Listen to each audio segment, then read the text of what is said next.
السلام عليكم البنات، كي دايرين؟ لاباس عليكم؟ كلشي بخير؟ صحيحه؟ كلشي مزيان؟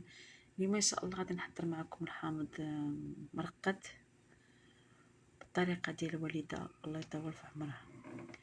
المهم انا راه عارفه العيالات ديال المغرب زعما ديال بلادي المغربيه تبارك الله، راه ما كاينش شي وحده اللي ما كتعرفش الحامض مصير تصايبه. انا جبت لكم هذا الفيديو هذا للبنات اللي يلا بادين في الحياه وما تعرفوش بزاف الحوايج، يلا قالوا بسم الله في الدنيا، يعني كنعاونهم يعرفوا الطريقه ديال الحامض. هادشي اللي كاين. المهم تناخذوا تقريبا 2 كيلو 3 كيلو ديال الحامض، الا تقديتو ولا شحال موجود عندكم. كتفلحيه كما كتشوفي، كتفلحيه مزيان، ولكن كيبقى مشدود من التحت، يعني ماشي كتفتحي ديال الحامضه كلها حتى كتولي ظروفه، غير كضربيها النص، كتوصليش للتحت، كتخلي الحامضه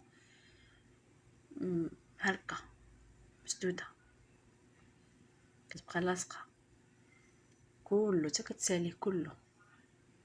من بعد ما كتفلحيه كتجيبي مليحه، جيبي الملحه تقريبا كاس ونص ديال الملحه، تحطيها في شي بلاصه غارقه. من بعد كتجيبي شويه السكر. علاش انا درت لكم السكر؟ حيت السكر كيعطي واحد التعليك ملي كيبدا يطيب، كيولي معلق معسل وكيطيب دغيا، تيولي معلق. ان شاء الله غادي تجربوا الطريقه وغادي تعرفوها.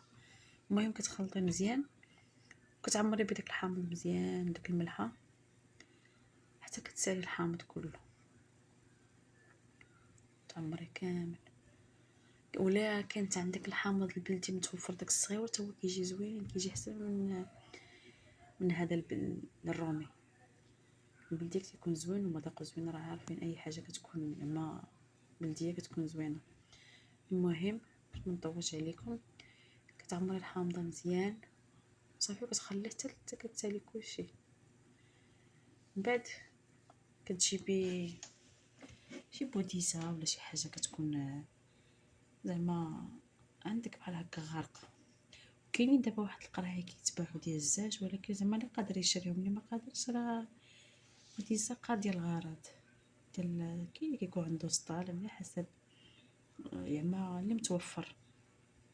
صافي كما كتشوفوا كنعمروه كامل بالملحه، وتنجيبوا ديك البوديزه اللي غادي نستفوا فيها الحامض ديالنا ان شاء الله، وكنبداو نستفوه كل وحده بوحده حتى النهايه.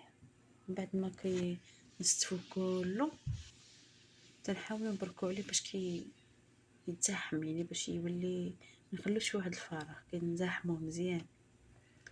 تنحطوه كامل في ديك البوديزه، تنزيدوا عليه شويه ديال الملحه وزيت العود، ما كنديروا لا ما لا والو، وزيت العود صافي. وكنشدوه مزيان، ما كنخليوش يتنفس، كنديروا شي بلاستيك فوق منه وكنشدوه مزيان، كنحطوه في شي بلاصه مظلمه مده ديال شهرين شهر ان شاء الله تيولي طيب. هاد الحامض هذا كتقدر يبقى عندك في الدار حتى العام، عامين، 3 سنين، غير ما خصوش يشم الهواء، خصو يبقى ديما القرعه تكون مسوده مزيان. ايوا هادشي اللي كاين، بصحه والراحه، ونتمنى ان شاء الله فيديو جديد ان شاء الله.